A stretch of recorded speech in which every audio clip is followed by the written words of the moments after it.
Ini cara penggunaannya. Pertama, kita masukin modal kita di sini. Terus persentase risiko yang memang kita itu sanggupi.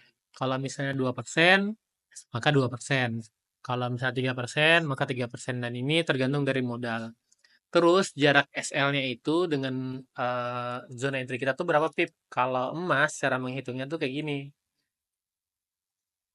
Misalnya kita ada entry buy di sini ya. Anggaplah saja seperti itu ya.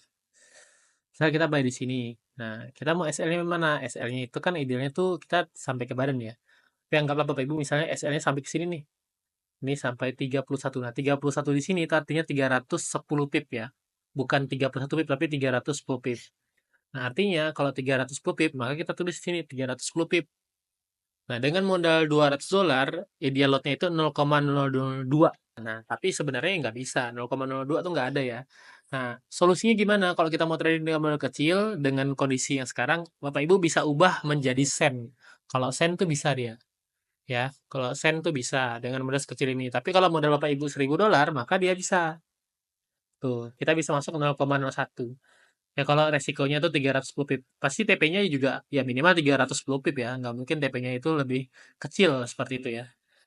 Minimal 1 banding 1. Nah, kalau misal modal kecil gimana Mas kalau kita mau entry? Nah, solusinya adalah kita ubah dari pairnya itu yang emas ya, ubah ke misalnya tradingnya itu menggunakan Euro USD misalnya. Nah, kalau Euro USD kan lebih kecil ya ininya pipnya. Contohnya ya, misalnya nih ada buah petir nih, hijau-hijau, merah hijau-hijau kita tandai kan. Nah, kita bisa lihat di sini bahwa ada konfirmasi entry kan. Nah, kita bisa entry buying di sini nih. Nah, jarak dari sini ke sini itu 4 0,0458. Ini artinya di sini Bapak Ibu bisa lihat ya, ada poinnya di sini. Ini 45 pip. Nah, kita ketik di sini nih 45 pip.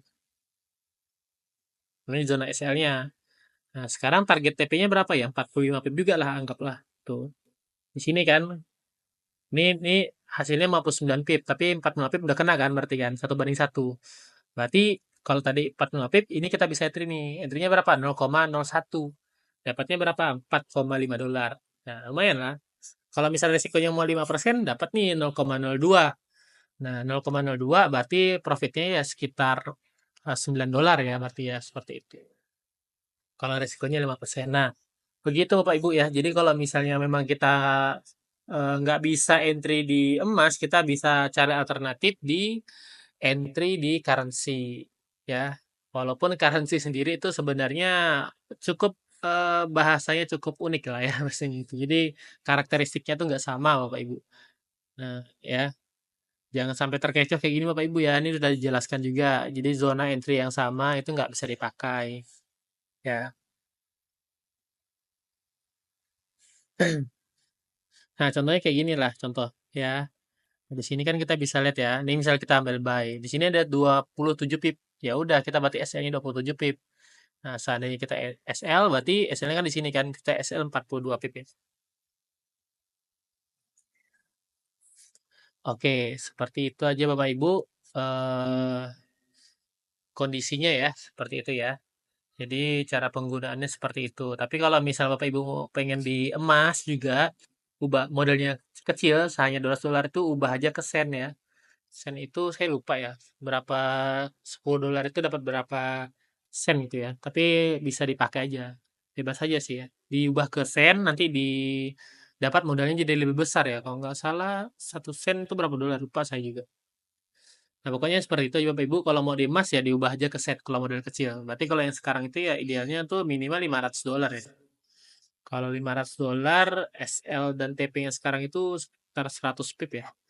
Nah, ini masih kita bisa entry 0,02 ya. Sekali profit tuh $20, minusnya itu $20 nanti kurang. Oke, seperti itu aja Bapak Ibu. Jika ada pertanyaan nanti bisa tanyakan di grup ya.